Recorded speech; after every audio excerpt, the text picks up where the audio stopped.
Hello, my name is Janice. I'm a yoga therapist and a fitness instructor, and I specialize in older adult fitness, and I teach therapeutic yoga to all ages. So today's class is a seated, gentle movement practice for shoulders or the whole body, and we're going to start with our feet today, and it's prop free except for something for under your foot.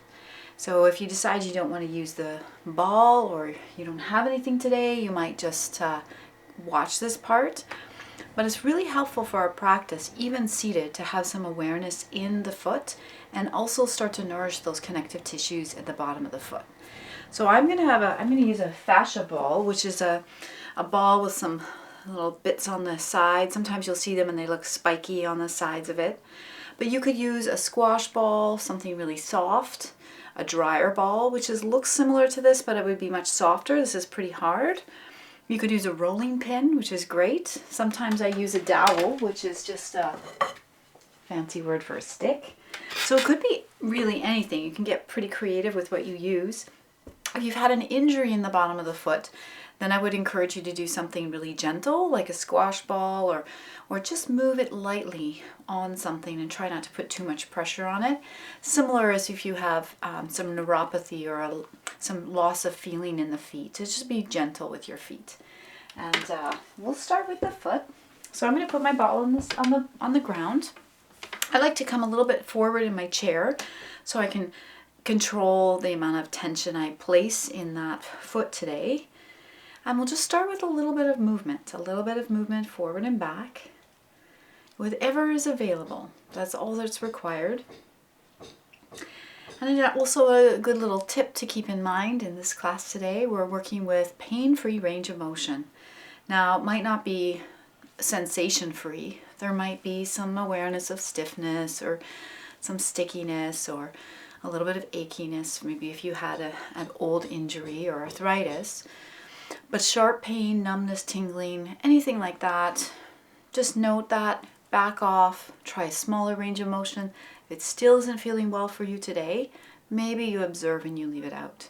So we're looking for pain-free or manageable sensation today. So as I work on the bottom of my foot, the amazing thing is that the connective tissue that starts in your bottom of your foot, this connective tissue is like a stringy web of material that really is everywhere in your body. And it is now your newest organ. It's considered the sensory organ. Nerves end in this connective tissue. Your organs are wrapped in this connective tissue. It's sort of everywhere. And then there's the thicker organized layers of it that make up what we call the lines in the body, the superficial lines. So the superficial back line of your body with your connective tissue starts in the bottom of the foot, and it's a sheath of tissue, and we can see this when we study cadavers. It's a real thing. It's not an idea.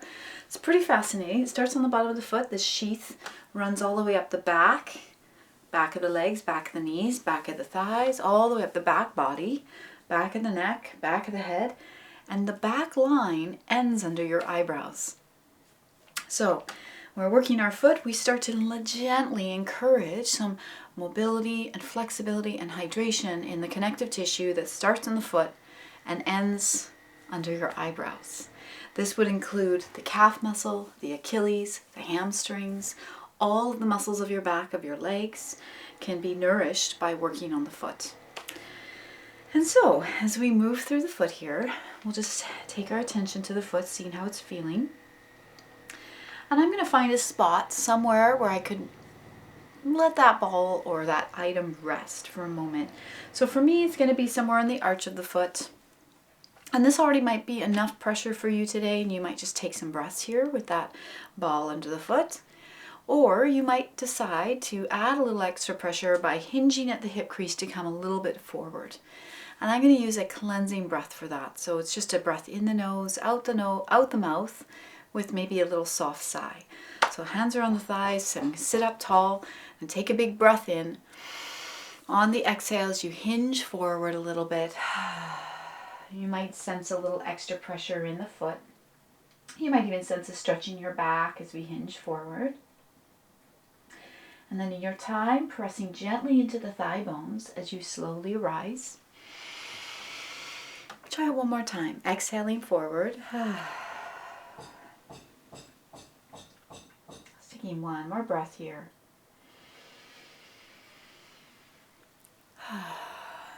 Very good. And then just see if you can move into the outer edge of the foot. Just see what that's like. What can you sense in the foot today? This is going to be really helpful for our balance. The connective tissue on the bottom of the foot is really what helps us have a sense of awareness in the bottom of the foot. Think of the fascia as like a sensory organ, and it really helps us to connect into our feet and feel balanced. Sometimes if we wear shoes all the time, that connective tissue might not get a lot of movement, and we know that the fascia in the body needs movement in order to stay hydrated. So the less we move, the stiffer the fascia gets. It gets a little dehydrated. Then instead of sliding in the body, it gets a bit sticky. And then we maybe get clunky bits or stiffness or even cramping.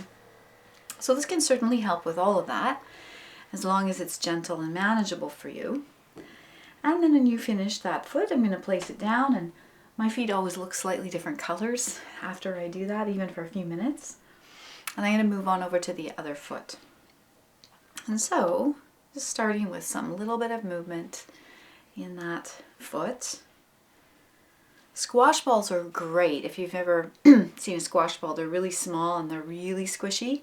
And those are fantastic if you are having any injury or you have any sort of sensitivity in the bottom of the foot, or you just want to be really gentle, because they're so squishy that you can generally put quite a bit of pressure without feeling too much sensation. So it could be something softer than what I'm using today.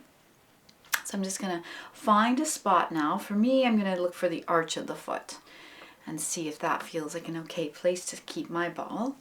And my hands on my thighs. I'm going to take a big breath in. Soft sigh out the mouth. Hinging forward. Gently pressing into the thighs to come up. Take one more breath as you exhale, coming forward. And then maybe staying in that forward position for one more breath here. And then coming up when you're ready. Gently pressing into the thighs to come up. Moving through the foot one last time. Maybe even moving to the outer edge of the foot. If you do so, you'll notice that the knee goes out and the hip rotates. So just be curious. This is a class of developing inner awareness, being curious and inquiring into how your body is feeling. And the basic foundation in yoga, there's a lovely philosophy in the Sanskrit, is sthira sukham asanam, which basically translates to say, to be practicing yoga is to be finding that balance between effort and effortlessness. So we have enough effort that we're engaging our awareness, our minds, our breathing, our body, but there's enough ease that we're not creating strain, tension, or pushing the body beyond a therapeutic limit. So when you feel like you're done on that foot, as you place the foot back on the ground, you might notice the feet are slightly different colors, and then you can just move your ball out of the way. So I'm going to sit back in the chair for the first little bit of the class, and then I might encourage you to come forward if it's appropriate for you. So the first thing I'll do is sit all the way back in the seat so I can sit up really tall. Very good.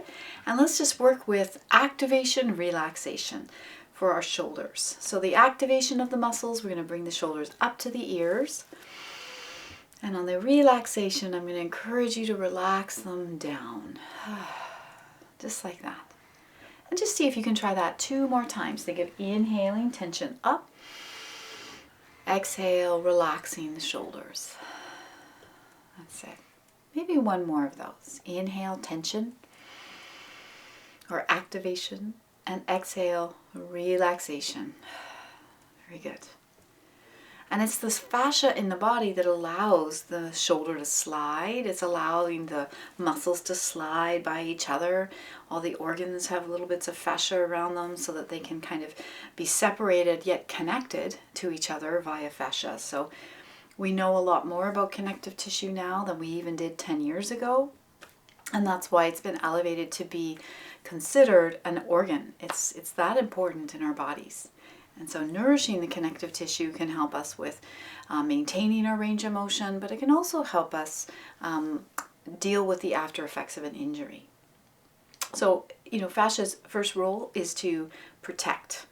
So if you had an injury in your shoulder, that connective tissue might go from movable and flexible. It might get quite tight and knitted up as a protective layer. And I want you to think scar tissue is fascia. It's fascia that's lost its flexibility, and for good reason. It's probably gotten really tight as a protective mechanism around an old injury. So what we know now is that if I go into huge movement trying to change it, that connective tissue is going to signal big movement, I'm protecting, it's probably not going to relax very much. So less is more when we're working with trying to nourish an area of the body where we might have had an old injury or we have some stickiness in the connective tissue. So what would stickiness mean, or what does that sound like? So if I do a big shoulder roll, for me, my first career was a swimming career, and for me, I got some stickiness in my shoulders from all of the training I used to do, and so I might get a clunky, clicky sensation in my shoulders as I do this movement. That sliding movement. So what I'm encouraging you to do now is try it really small. So you might think of your shoulders starting coming a little bit up to your ears, a little bit back, a little bit down, and then just a little bit forward. So we're just sensing that sliding quality of the shoulders, sliding up and back and down. That's it. Just something that's manageable for you today. And on that very last one, as the shoulders gently slide up and back and down, I invite you to bring your elbows close, palms up. So this position allows the shoulders to slide down and under the shoulder blades. The shoulder blades are essentially what moves your shoulder. And you might sense that as we do this warm-up for the rotator cuff, keeping the elbows close, palms up. Just see if you can move the forearms a little out to the sides, and what you might sense is that at some point you might feel like your shoulder blades are kind of coming towards your spine a bit here, and you might sense a little bit of them coming into neutral as the palms come forward.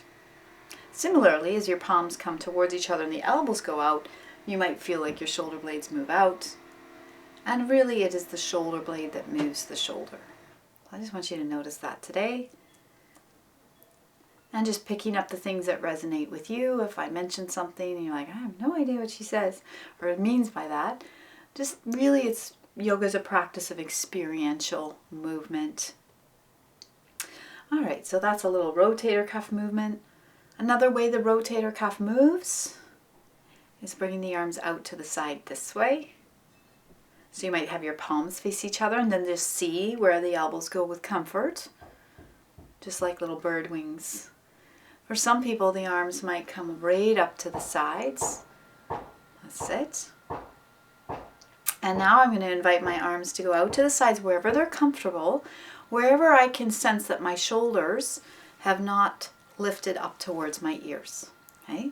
So what is interesting about the shoulder and our body in general is that it will compensate to make something happen.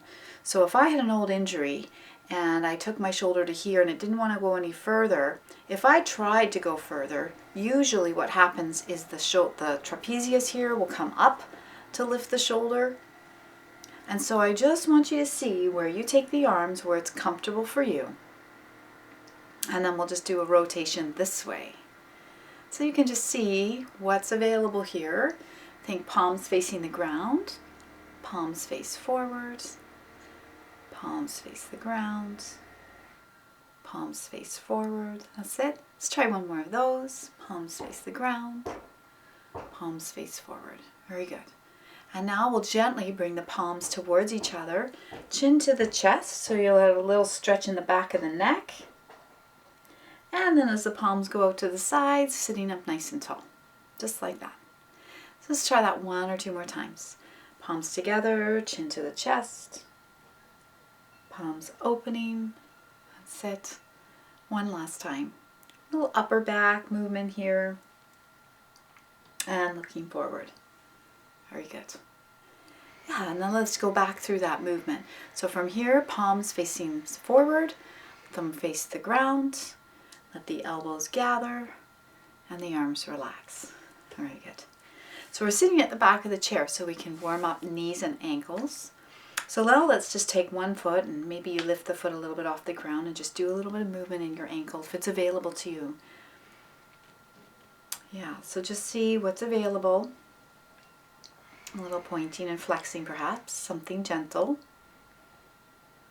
These are great to just get the fluids moving back up to the heart. So they're helpful to do throughout the day. That's it. All right, let's try the other leg. A little bit of movement. Maybe one way and then the other. And then a little pointing and flexing. That's it. Very good. Yeah, and then as your leg comes back, let's take the hands to your knees like you were holding a box, sitting up tall like you have a book on your head. All right, so we're going to work with shoulder flexion, which is the arm coming forward. So we took it out to the side today. We did a bit of rotation. Flexion of the shoulder is bringing it in front of you. Now I just want you to see how far you can raise one arm up before your shoulder starts compensating.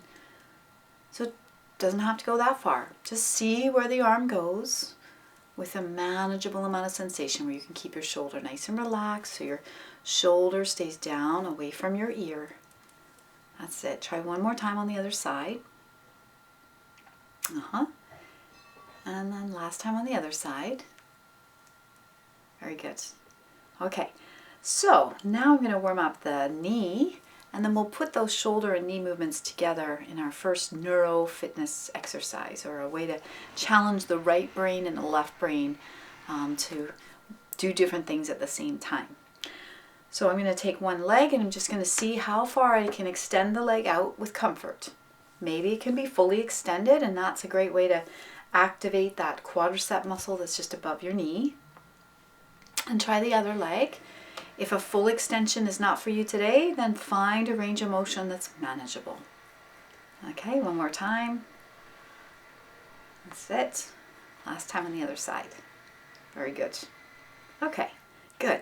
All right, so let's try. We'll try it 3 times on either side. I'm just going to invite you to extend one leg, just as we were doing, and the opposite arm.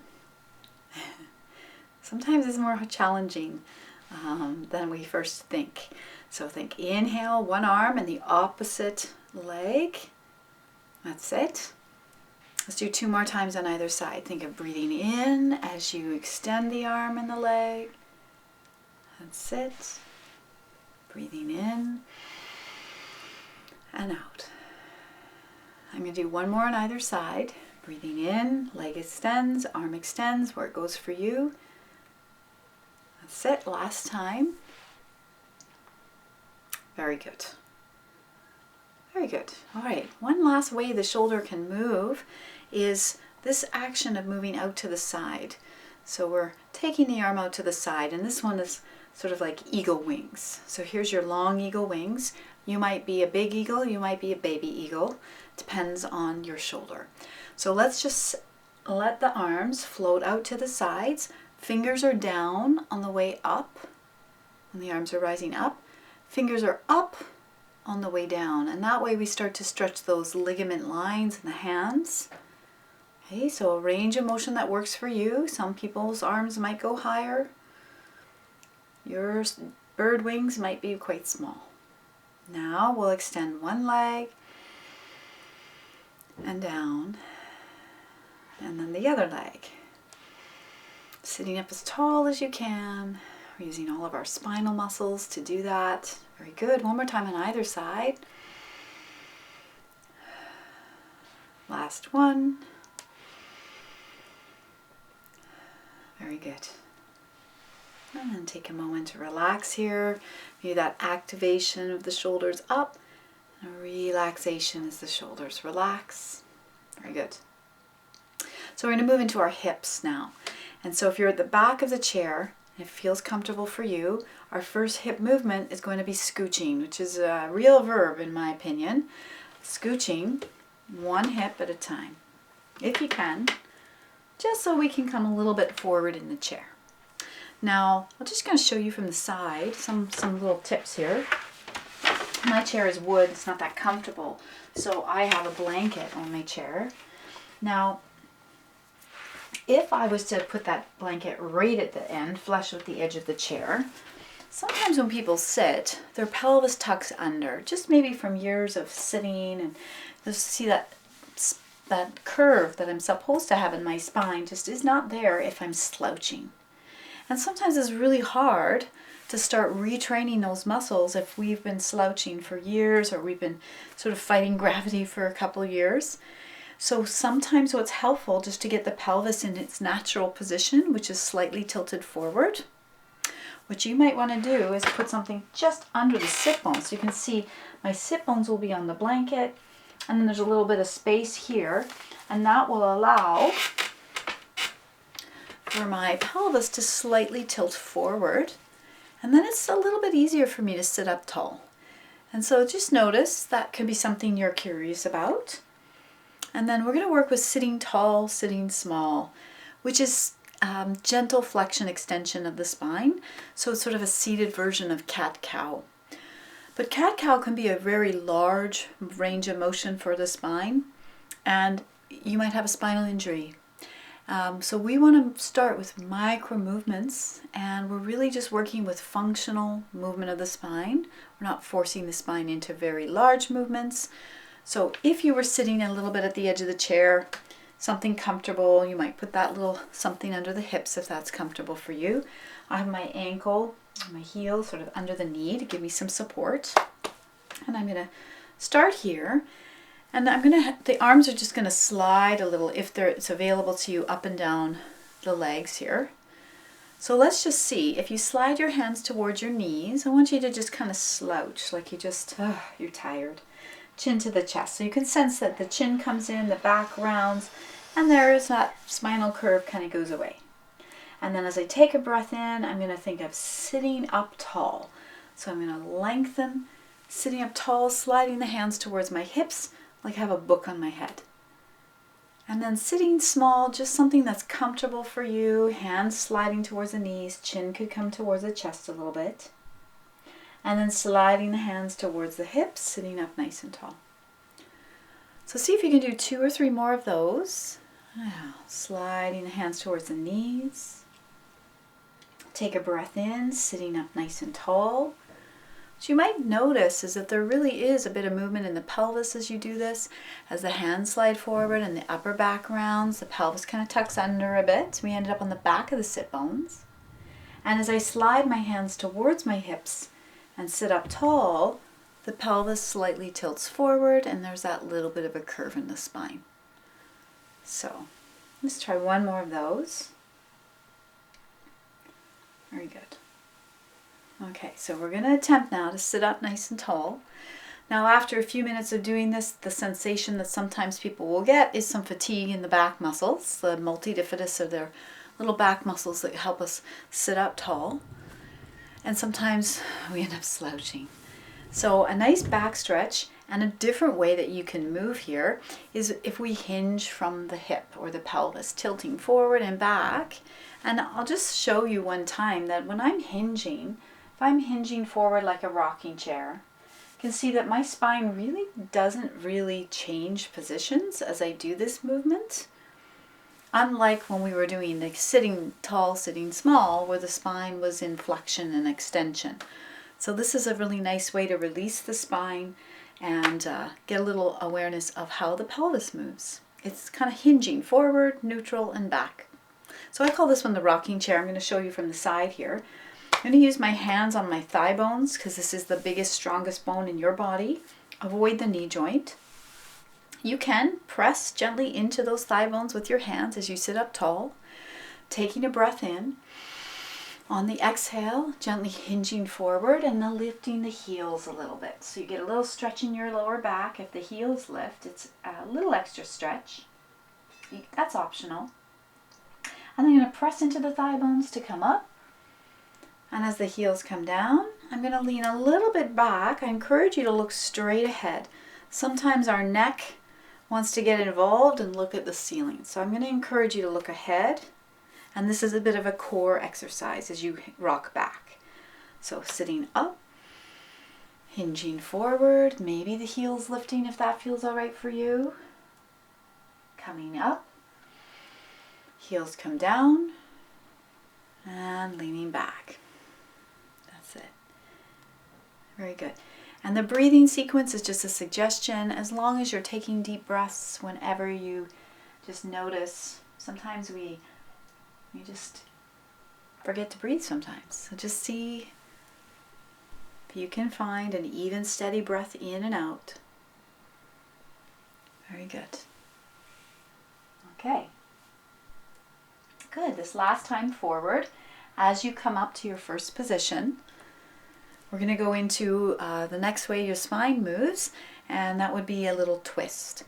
So with twisting, same with spinal flexion and extension. If you had a spinal injury, you might have to modify it significantly to make it manageable and comfortable and nourishing and beneficial.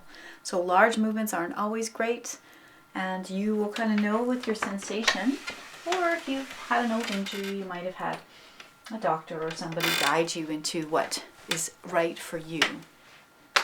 But our spine really is involved in a lot of movements that we do day to day, and we don't even notice it. So let's try a little twist and see what happens. So I got my hands on my thighs, close to the knees. I'm going to take a big breath in and think of the book on the crown of my head, taking a breath in.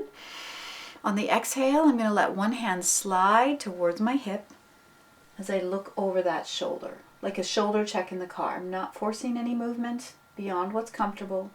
And then I'm going to take a breath in and come back. And I'm going to do the same on the other side. I'm going to exhale and gently turn to look over my shoulder a little bit. I'm going to inhale back. That's it. Try that 2 more times. Exhale, little twist.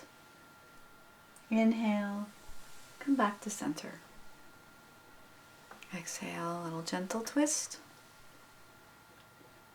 Inhale to center. Very good. Very good. All right. So the next movement is a great way to explore and start to sort of notice that our arm movements, and when we move in daily life, daily functional things like reaching in cupboards and picking things up, our spine flexes and bends and twists to support our movements. So let's just see. Start with our hands up the sides of the shoulders. So the first one is, there's not a lot of spinal movement here, but just a stretch for the hands. So I'm going to take my right hand and I'm going to gently extend it out in front of me, palm facing forward, and then back to my shoulder. And then I'm going to do the same thing on the other side. Very good. Now I'm going to take my right hand, I'm going to push it across to the left and then back to the shoulder. There's your twist. You can sense a little bit of a twist, and then left hand across to the right. There's the twist. All right. Now right hand is going up across, reaching in a cupboard. There's that side bend, first one today.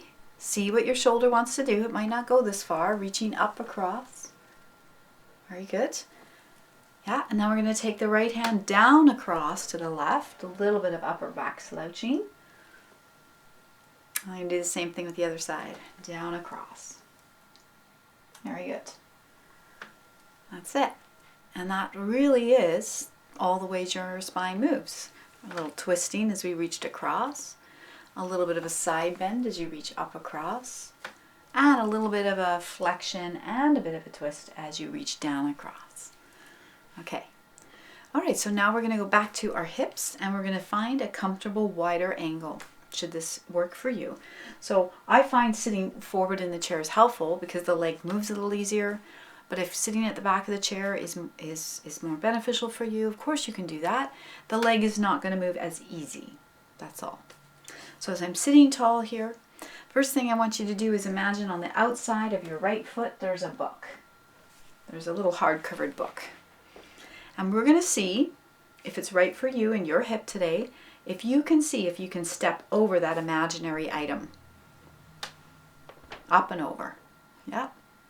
And then see if you can bring the leg back. So you might start small, just lifting it over a little paperback book. Yeah. And then try it 2 more times on that same leg and just see what's a height that's comfortable for you. If you've had an old hip injury or hip replacement, keep it small. And we're looking for pain-free range of motion. So I'm going up and out, up and out. If it's feeling all right for you, you can imagine it's the bathtub. It's the lip of the bathtub, the edge of the bathtub that you're trying to get up and over that leg of the bathtub or the edge of the bathtub. Last time on that right side, up and over. Very good. Now let's try the left side, starting with a small one. So up and over like a little paperback book. Okay, very good. That felt all right, maybe a bit bigger. Up and out. Good.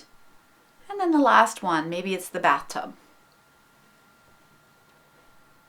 Okay, what's comfortable for you and what's comfortable for me will be very different. All right. Okay, so now we're going to take that wide angle and see if we can stay there for a little while. So I'm going to take my right leg, I'm going to go up and out, something that's comfortable. So for some people it might be quite far out, some people might be less so. So I'm going to go up and out, and then the other leg up and out. And then just make any adjustments in the seat that you're in. Sometimes once the legs are wide, people have to sit back an inch or so in their chair so you don't feel like you're going to slide out of your chair. Okay. Very good. And then you see that I still have my heel under my knee. The feet are too far out. You have no leverage under you. It's less stable.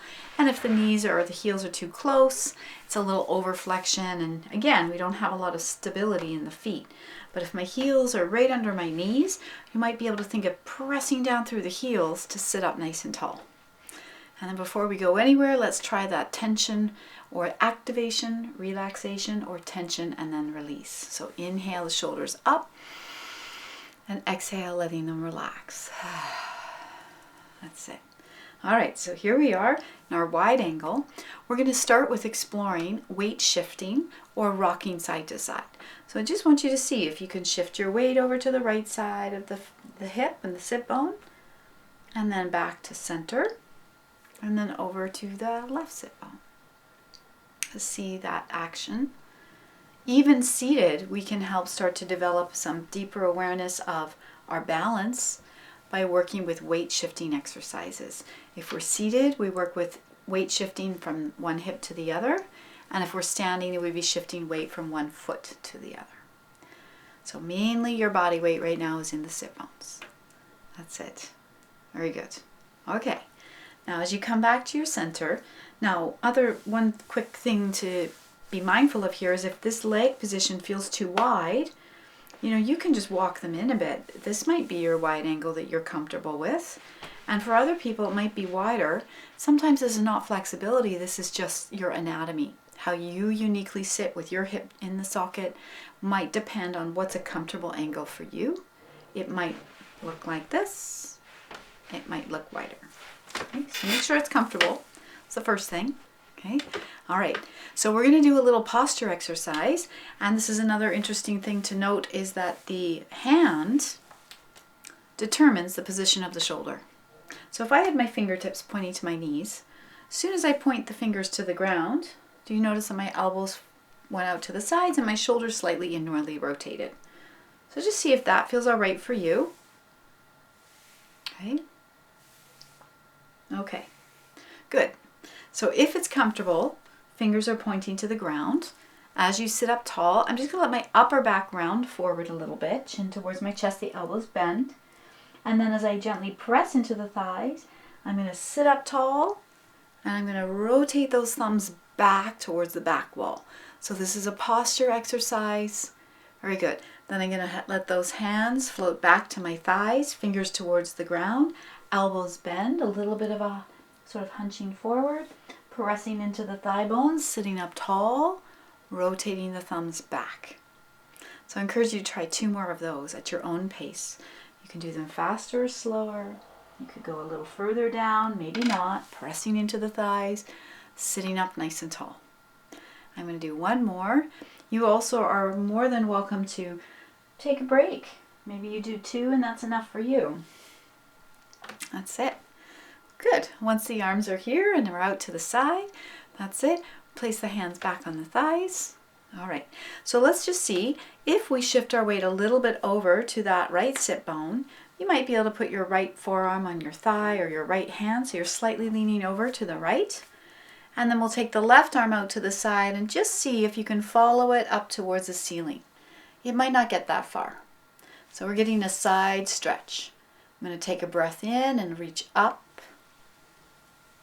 I'm going to lean and rock over to that left sit bone. Left forearm might come to the thigh.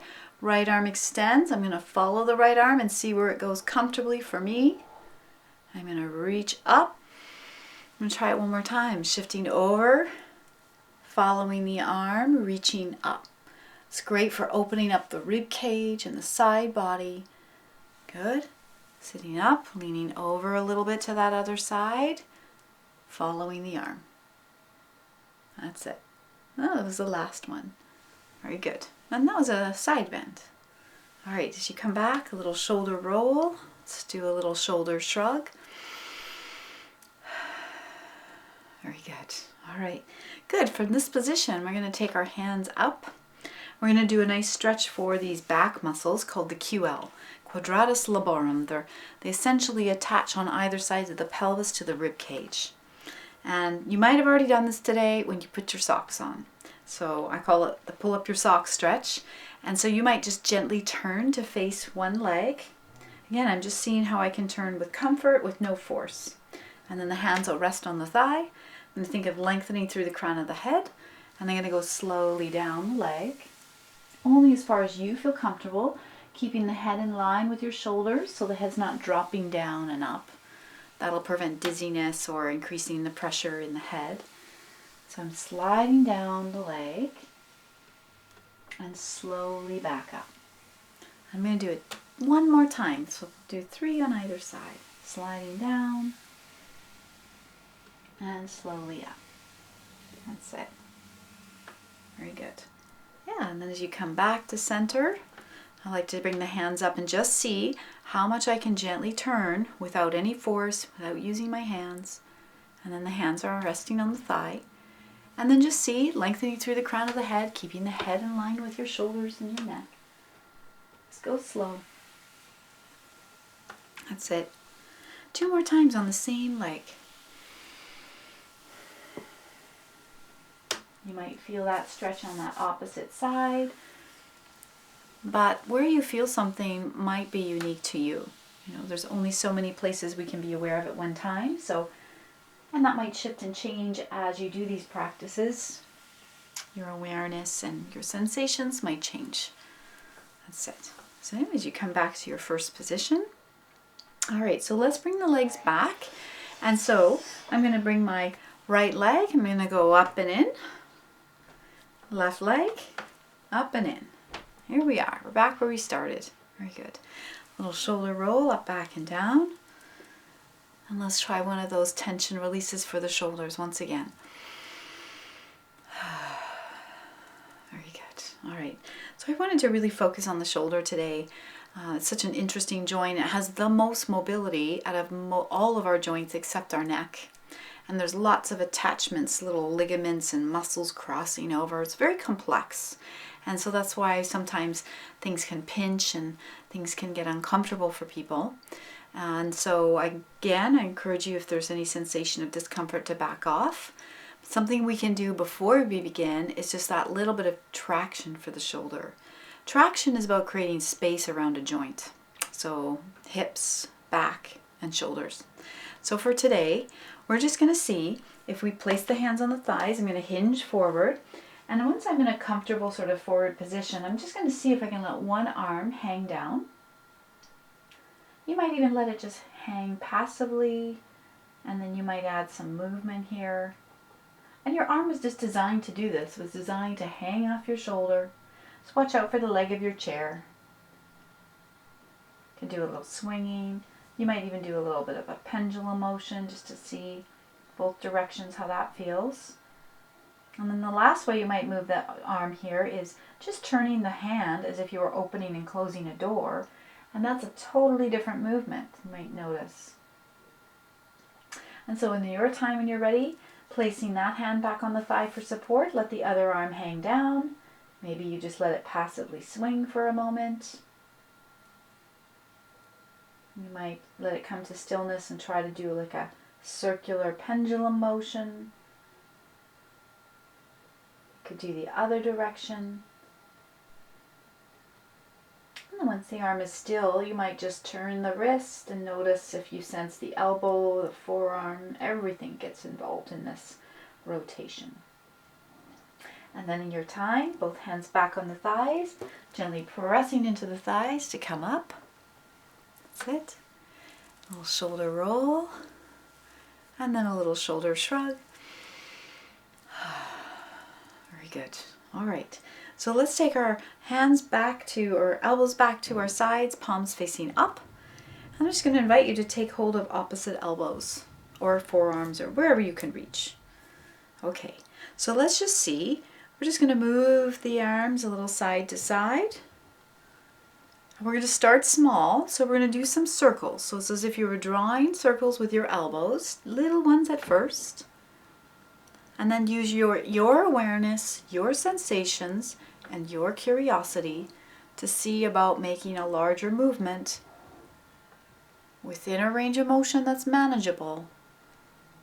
So the arms don't have to go this high. They might. You might end up with your elbows pointing up to the ceilings and back down, and that might not happen today. That's it. I'm going to do one more in this direction, and I'm going to go the other direction. Okay, so when we go the other direction, start small, and they might stay small. You might stay with these little tiny movements. But if it's feeling all right, things are feeling easeful for you, then a bigger movement might be beneficial. That's it. That's it. Yeah, I'm going to do one more big circle here. Very good. Yeah, and then when you're ready, you let your arms relax, shake them out. Let's do a little shoulder roll. And then one tension release for the shoulders. Shoulders up and down. Very good. Wonderful. Good. All right, so I wanted to just go through some gentle movements that can help with nourishing the connective tissue in the shoulder. And so you're starting with your elbows close, palms up, just like we did. And these are from a specific series that I didn't design. It's called the Tensegrity Repair Series. It's by Joya Irwin, this amazing yoga teacher here in Canada. And these are traditionally done lying down, but they work really well seated. So you might take your index and thumb to gently touch if that's appropriate and feels all right for you. And then I'm just going to encourage you to see about letting the elbows slide out to the sides and a little up. Wherever you can move, where you feel the shoulder stays relaxed. So again, if we go too far, that compensation might end up here, and we want to avoid that. It would be better off to keep the movement small and everything stay relaxed than push your body into a larger movement and see everything tense up. So the shape might look something like drawing a smile or a half a circle, the lower half of a circle, just like so. So you might notice that as the elbows gather, the palms are facing the ceiling. And as my elbows float out to the sides, my palms start facing each other, just like that. Yep. I'm going to do one more of those. Relaxing the shoulders. Good. Okay, so now let's see, we explored this a little bit already today, how the hand will change the position of the elbow and the shoulder. Let's just see, if you turn your palms to face your thighs, notice that the elbows will naturally want to roll out slightly and the shoulder will internally rotate. Try that 2 more times. Palms up, elbows gather, palms down, elbows kind of float out to the side a bit. That's it. Okay, if that's comfortable, I'm going to bring my hands together. As my hands come up a little higher, it could be sort of mouth level, not too high. I'm going to encourage my elbows to kind of point down towards my thighs. Because if they're out here, you can see these shoulders get involved and pretty active, and I'm trying to keep everything as relaxed as possible. All right, so the second part of this is the top part of the circle. It kind of reminds me of a rainbow. So here's the center of the rainbow. At the outer edges of the rainbow, the palms are facing each other. And at the top of the rainbow, the palms are facing the legs. So this is the top part of that rotation. That's it. Okay. Now see, if you kept going, you'd end up all the way at the bottom. Your hands don't have to touch at the top or the bottom, but just see, it's almost like we're baking an oval, or we're making some sort of an egg-like shape. And your egg could be this big. So notice it's the same movement, whether I do it big or small, really just depends on what's going on for you. So it might be a big egg, might be a little egg. That's it. That was the last one. Yep, and then take a little break. Roll of the shoulders. And something else to consider is that a gentle practice is not necessarily an easy practice. For a lot of people, myself included, backing off and doing less was really hard, and it can be really challenging. And so I encourage you, ask yourself, can I be gentler? Could I move slower? And just see what happens. All right, so that's one way the shoulder moves in a rotation. Second way our shoulder moves is it goes up and down. So this is the scapula, shoulder blades going up and down. So for this one, I encourage you to put your palms together and the elbows are a little out to the side. You might visualize that there's a little piece of string on the inner elbows, and they're not forcing them in and out, but just see as your hands slide a little bit towards the ceiling, the elbows might gather as if that string gathers them a little bit. I'm not forcing them together in any way. And then as the hands slide down towards my navel, towards my thighs, the elbows will slide out. As you go further, the palms might even start to part. So just try that movement. This is that vertical movement, sliding up and sliding down. Yes. Just see, maybe one or two more of those, and it might be this much movement. Just really sensing that awareness of the wrists and the elbows gathering and moving apart. Very good. All right. And this last one, as your hands come up to about maybe eye level or just kind of in front of you, I'm going to still encourage my elbows to be pointing to the ground. So just notice if they're out to the sides. Is there a way you can let them sink down towards the ground? All right, so the next movement, I'm going to move the palms away and just let my fingertips touch. So the pads of the fingers, the pads of the thumbs are touching. Now if I press them gently into each other, the pads of my fingers, I feel an engagement of some of my chest muscles. So just notice, just maybe 50% effort. I'm just gently pushing those fingertips into each other. This is going to give me a nice stable shoulder girdle here. All right, I'm just going to show you from the side. Now I'm moving just from the shoulder, and then this reminds me of the old-fashioned Barbies that didn't have bendable elbows. So we're just moving from the shoulder. So fingertips are gently pressing into each other, elbows are slightly bent here, and just see the hands come down towards the legs, and then the arms go up. And that's it. Very good. So another movement for the shoulder. So our focus today is exploring the shoulder. Could be smaller. Very good. Okay, good. Now let's take our hands back up to center. Let's take them over to our right shoulder. Let's do this 3 times. We're going to chop down to the left. And then the elbows bend. Arms come back to the right shoulder, chopping down to the left. You might notice that as you do this, your weight shifts a bit from one sit bone to the other. That was the last one. That's it. Very good. And then when you're ready, you bring your hands back to center and over to the other shoulder. Let's try it on the other side. 3 times, chopping across the body, up to the shoulder. Just noticing that weight shifting happening. That's totally fine. That's it. Last time. Very good. Okay, good. And as you bring your hands back to your heart center, you might imagine that you're holding a slinky or something. I want you to think of pulling it apart. As far as you can go comfortably, we're opening up these muscles in here and the connective tissue in here. And so just go where it's comfortable for you, and then bringing that slinky back together. Try it 2 more times. Take a big breath in. Think of those rib cage expanding. And on the exhale, the arms coming in. That's it. Very good. This last time, we're going to expand the arms out to the sides. And as the arms come in, I'm going to wrap one arm on top. Big bear hug here. Stretching the shoulder blades. And if you'd like to add a little stretch for your back, sitting up tall, I'm going to hinge forward like that rocking chair movement, and I'm going to let the heels lift. Might even tuck my chin into the chest again just to stretch the back of the neck.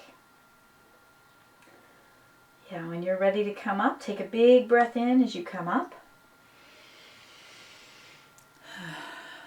And then take a moment to notice which arm is on top. My guess is it's your dominant side. Usually we do everything with our dominant side first, unless that side's been injured. So we'll switch sides. So whichever arm's on top, take a big breath. Exhale, big bear hug for yourself. Just acknowledge the effort that got you here to do this today. Sitting up tall. Exhale, hinging forward. Maybe the heels can lift. Maybe the chin can tuck into the chest. Take a breath to come up when you're ready. Very good. Yeah, and then the arms can come back to your sides or your thighs. Let's do that little shoulder roll, that little shoulder shrug. Very good. Nice. Wonderful. So I thought we could just finish today just with a little breathing awareness practice. And the one thing I always mention to people is that you're already an expert at breathing. You breathe in and out on average. The average human breathes in 20,000 times every single day. It's just astounding. But it's so automatic that sometimes we don't notice it. And so even taking 5 mindful breaths a day can slowly deepen our awareness to this practice. And the one thing all different types of yoga practices have in common is that they are breathing practices. And it's always here for you. It's right under your nose at all times. So what I wanted to briefly talk about today was belly breathing, and that's that lower belly breathing. Now, first thing to consider is that if we're slouched in chairs, it's going to be very hard to breathe into the belly. So if you find it really challenging today to do this seated, if you're not finding any movement in the abdominals when you do this breathing exercise, then I would encourage you to try it in bed when you're lying down, maybe with your knees bent in bed. You might place the hands on the belly and you might feel more success there. And so I'll just show you from the side once again. And this is important to realize that our posture can affect how we breathe or where we're able to breathe into in the body. So as I sit sideways, just to show you, all right, so if I'm slouching in the chair and the pelvis tucks under, it means that my diaphragm cannot descend down. It's almost impossible for me to breathe into the belly. So when I teach people in chairs and I don't see that their belly's moving and it looks really challenging, that's when I might say, what about if you sat on something to help the pelvis tilt a little bit forward, and then hands are below the belly button, like 3 finger widths below the belly button. It's pretty low. And then as I breathe in, I'm going to encourage you to allow the belly to relax as you breathe in, and the belly to gather back towards the back of your chair as you breathe out. Just like you were filling a balloon. This is how you breathe, diaphragmatic breathing. What it means is that as you breathe in, the diaphragm descends and it kind of acts like a vacuum to bring air into the deeper lobes of the lungs. And so when the diaphragm descends, the organs have to go somewhere. So your core muscles relax a little bit so that the belly can expand. And when the belly gathers back, the diaphragm comes back up to that position just under the rib cage. So essentially this means we're breathing deeper into the lungs. We're not really breathing into the belly. It seems like it, but we're not. So you might even close your eyes using gentle intention. If you don't sense any movement here, I want you to visualize, imagine. As you breathe in, you're inviting your belly to relax and expand as if you're feeling the spaciousness of your lower belly with your breath. And on the exhale, just imagine like a balloon deflating. I'm just going to encourage you to try 2 more like that. Inhale, belly relaxing, expanding as you breathe in. Maybe if it's just a visualization. And on the exhale, the belly gathering back towards your spine. And we'll try 1 more. Last one.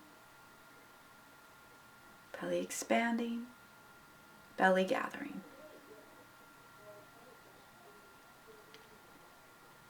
Good. And then you can just go back to your regular breathing, maybe a little side breath. Very good. And let's just take a moment, maybe resting the hands in your thighs. Maybe the thumbs can touch here. You could sit all the way back in the chair. You might even close your eyes for a brief moment, allowing all the muscles of your face to soften. And now just working with the awareness of breathing in and creating spaciousness in the whole inner body.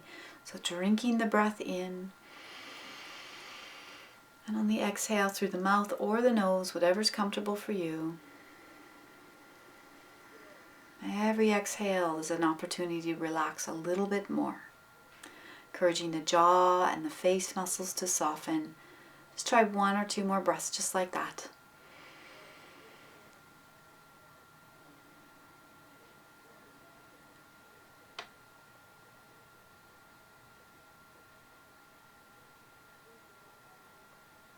And you might take your hands over to the heart center here. Just take a moment to thank yourself for being here and practicing. I really thank you for taking the time to practice. And I hope to see you again here on Inward Bound Wellness on YouTube. And if you have any comments or questions, you can leave them below in the comments section. And I hope you have a wonderful day.